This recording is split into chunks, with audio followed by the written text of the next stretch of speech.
I'm excited to introduce the next panel, Mothers Earning, Children Learning, and our moderator, ELISSA MIOLENE. Thank you. Please come to the stage.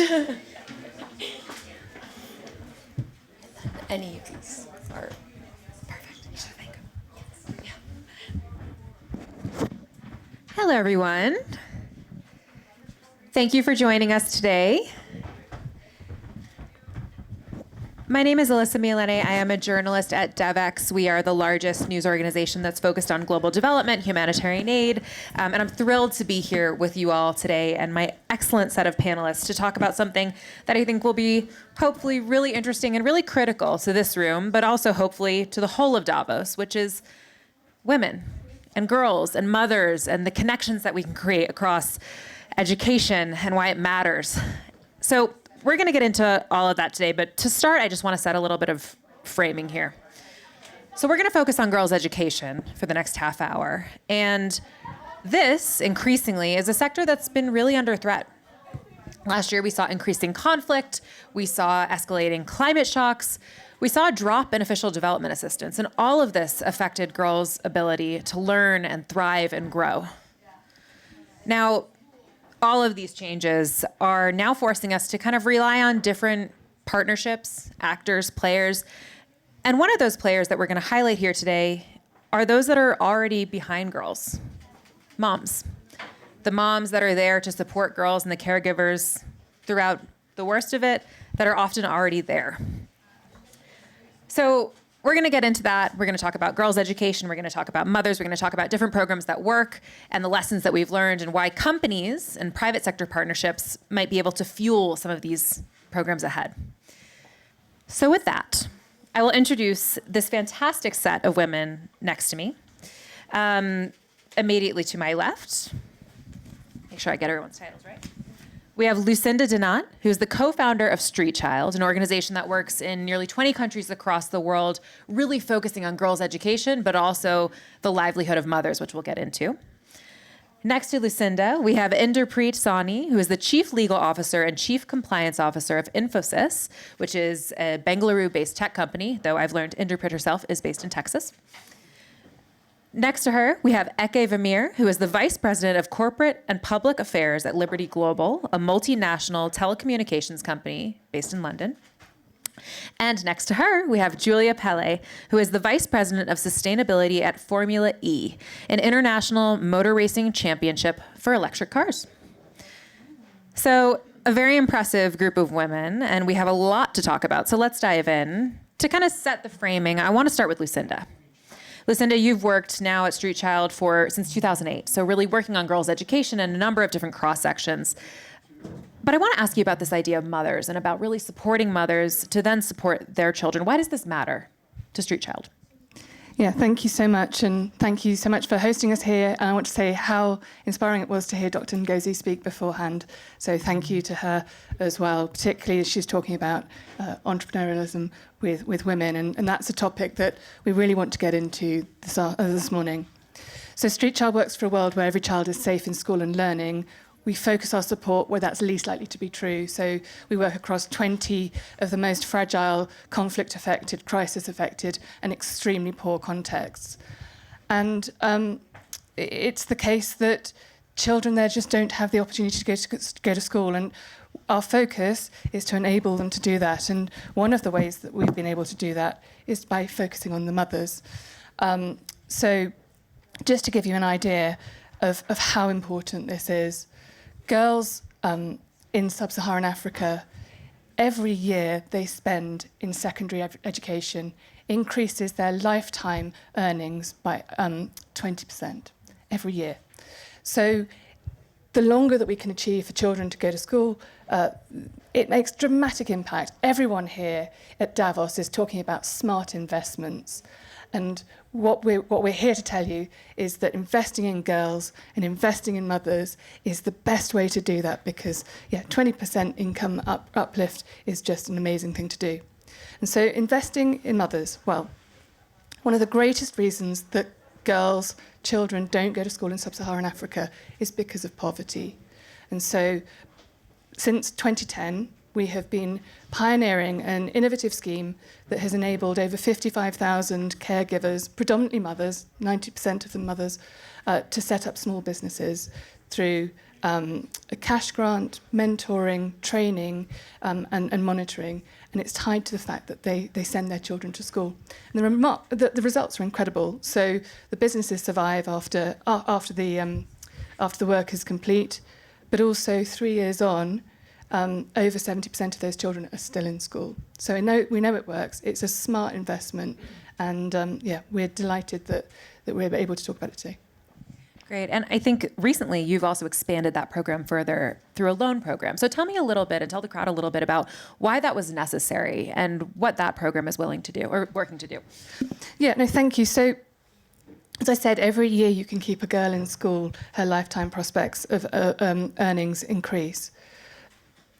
Although the programme has been remarkably successful, over 70% of children 3 years on staying in school, what we noticed was that still over time, children were fading away. They were dropping out of school, and particularly girls. So as they're going through education, costs increase, textbooks, travelling, exam fees, the costs go up. And parents, particularly the parents that we're working with in sub-Saharan Africa, where they're acute poverty, they just weren't able to afford those costs. So we looked at the scheme and thought, well, how can we support this? Caregivers are unwilling, unable to take out loans. So we started a new scheme where we're able to loan caregivers money to grow their businesses, particularly, again, attached to this idea that they keep their children in school. And it's early stages. We're just working with 10,000 caregivers at the moment. But yeah, the results are really promising. And I was in Crew Bay in Sierra Leone in October just last year, and I spent an afternoon meeting with some of the caregivers who'd been through the family business scheme, and they were undertaking this new loan program, Loans for Learning, and they talked with absolute passion about their businesses, about their daughters, about the fact that they were able themselves to keep their children in school. And it was remarkable because we started working with some of the caregivers in 2013, and now their daughters, who were at risk of dropout, that was why we were starting to work with them, they were now heading off into university. So it was a brilliant it was a brilliant experience to go and speak with the caregivers directly about how supporting each other and working together with our teams has made an enormous difference, particularly for the long term for their daughters. Yeah, so really linking that kind of economic gain with then that trickle-down effect to girls learning. Exactly. Thank you, Lucinda. So interesting. I think now we're going to take a little bit of a pivot and think about another way that organizations or companies across the world are helping girls' education. To do that, I want to turn to INDERPREET. You are working with Street Child, or you as Infosys are working with Street Child in Ukraine. This is a very different situation, correct? This is a place where conflict has now raged, or war has now raged for several years. A lot of children are out of school. Tell us a little bit about that program, how Infosys is working with Street Child to really get children back into the place they need to be to learn and therefore to grow down the line. We're certainly very proud of our partnership with Street Child. You know, the work that Lucinda and the rest of the team does is just amazing. They're really the people on the ground, especially in conflict areas, right? And we have provided both financial as well as digital support. So just to take a step back, at Infosys, we're a people organization in the tech space. And what we've realized is that as people graduate, even people who have access to resources and come into the workforce, for them to stay relevant, you know, reskilling is a very, very important piece. So we've created this platform where we tell all of our employees, you can learn anytime, anywhere, on any device. It's available to you. And then when we looked at our platform, we decided then to put it to greater use besides our community of employees, right? So we do offer it to our clients, but more importantly, we've made it available to whoever wants to use it, right? So currently, mostly in India, but just throughout the world, we have 10 million people who are on that platform. And it offers tech skilling for people who want to either upskill, reskill, or, you know, embrace these jobs of the future, right? And it was using that platform is how we evolved our partnership with with Street Child. The idea being that because of the geopolitical situation, there were these children, including girls, who were kept out of school because schools were destroyed, the infrastructure wasn't there.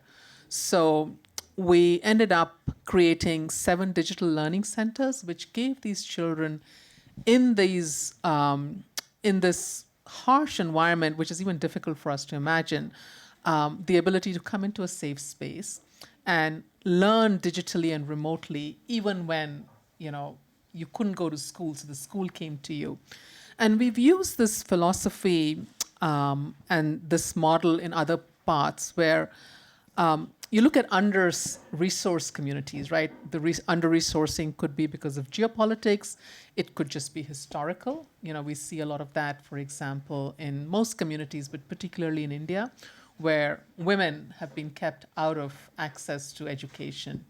Or our partnership with the University of Technology in Sydney, where we bring people who typically are indigenous kids, high school kids, have never come into a city, and give them, for example, a day in a university so they can see what is possible. And I think that's sort of really the idea, that we have this very powerful tool which makes learning ubiquitous in many ways. And if you create these safe spaces, then you can tap into people who otherwise would not be able to realize their potential. So that's really the thinking. And I would mention just lastly that in addition to my day job, I'm also a trustee of the Infosys Foundation in India and chair a US foundation. And a lot of the work that we do for learning, for skilling, for reskilling and upskilling is done through our foundation. Great, thank you. I want to turn to Eke as well for the same kind of question, a very different partnership. Now we're looking at Liberty Global and Street Child taking girls' education and how to support girls in a different route. Tell us about the program and tell us a little bit too about why this worked for Liberty Global, why this was, let's say, an ROI, why this is something that Liberty Global was interested in. So Liberty have been working with Street Child for a long time, almost 10 years, and we've been doing this for almost 18. But specifically Nepal, we only started about 6 months ago, so that's this specific project. But Street Child has been there since 2015 after the earthquakes. So they've built a whole foundation with schools, getting children, not specifically girls, back in school, all ages. And the project we're doing in Nepal is a STEM-related project, which is very closely aligned with the Liberty goals on decreasing the digital divide. And this specific project is for girls between 16 and 18. So and is really to bring the foundation for the future and to reshape their also the economic future for Nepal. And in Nepal they have I think it's less than 0.5% of women in STEM-related jobs, the lowest in whole of Asia. So it's a very important project, and it's something that's already, since the 6 months we've started, has really already we see the difference that it's made. And also because it's very close aligned to our own objectives that we do. I mean, we see, of course, similar things. We have problems in Europe and the rest of the world with women in STEM, girls in STEM. So this is it's something that's very close to my heart, and I'm very happy to be involved in this project. I mean, that's a staggering statistic. Like I said, less than 0.5% of women involved in STEM. Be curious to see as the program continues if that number can shift or change. We have one more program to highlight before we start digging into some of the tougher questions, but I want to turn to Julia now because we've talked now about conflict settings. We've talked about working in more developing regions and past earthquake regions. I want to talk a little bit about climate now. Julia, tell us a little bit about that. Tell us about what Formula E is doing with Street Child in that regard. Yes, thank you, ELISSA. It's a pleasure to be here. So the work that Formula E does with Street Child is really focused around climate and climate damages that really have an impact on children. What we realize is that children are the most impacted by climate change and the least responsible for it. So when they get out of school because of climate disaster, we need to get them back to school as soon as possible, because then the risk is that they will never come back. And obviously, I mean, we all know the damages of them never having an education and having access to equal opportunities in terms of work and, you know, I mean, choosing the life that they want. So, I mean, Formulae and Street Child teamed up together to kick off and create and contribute to fund the climate fund, which is all about basically supporting children that have unfortunately had to get out of school because of climate disasters, making sure that they can go back quickly. We've started this important work in Sierra Leone, but this will obviously expand and keep going because unfortunately climate change is, whether the world likes it or not, it's a reality and it's happening and impacting everyone everywhere.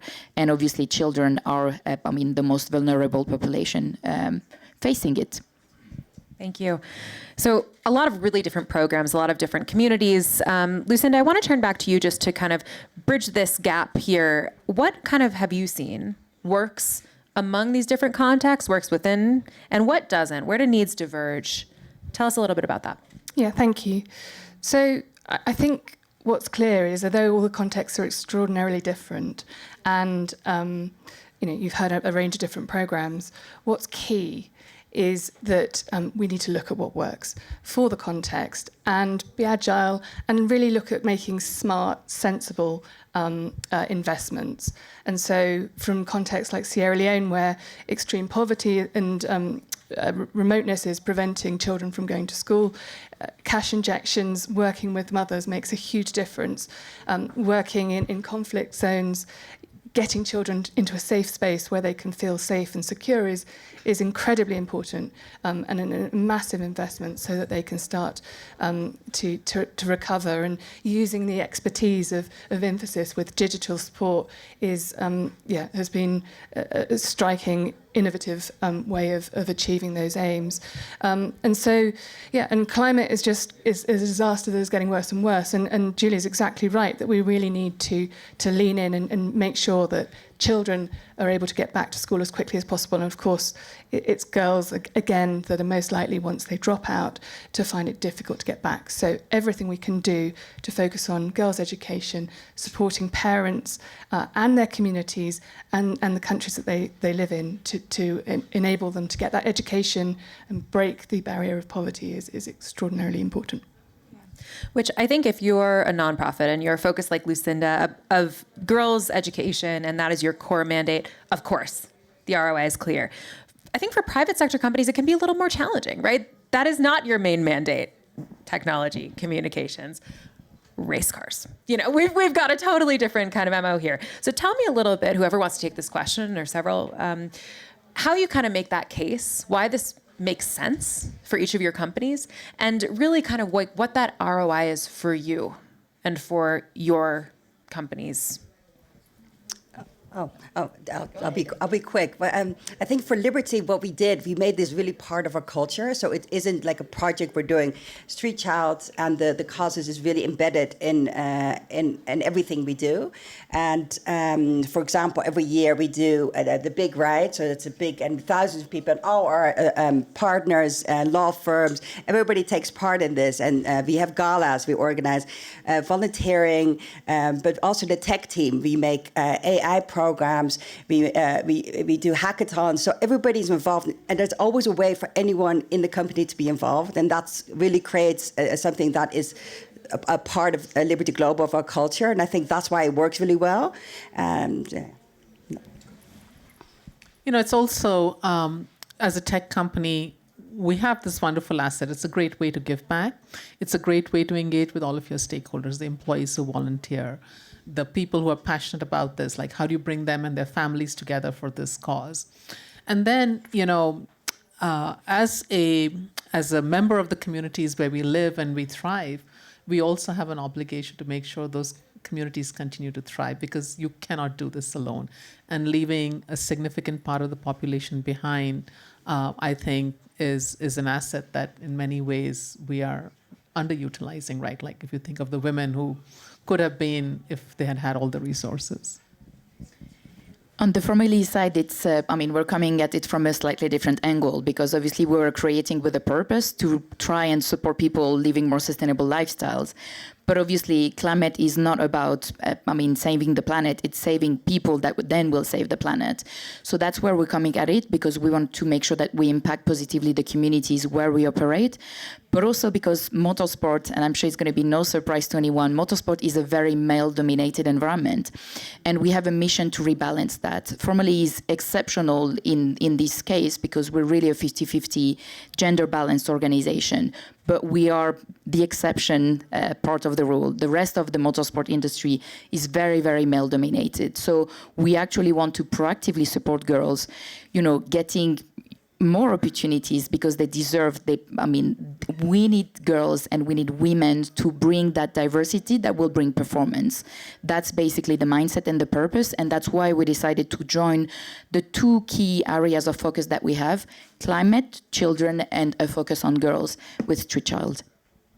Wonderful. So it's really baking that into the culture of the company. It sounds like getting employee buy-in, getting kind of value buy-in, and then finding the right partner to do the right work. So there are so many more questions that I could ask each and every one of you, but we have to stop here.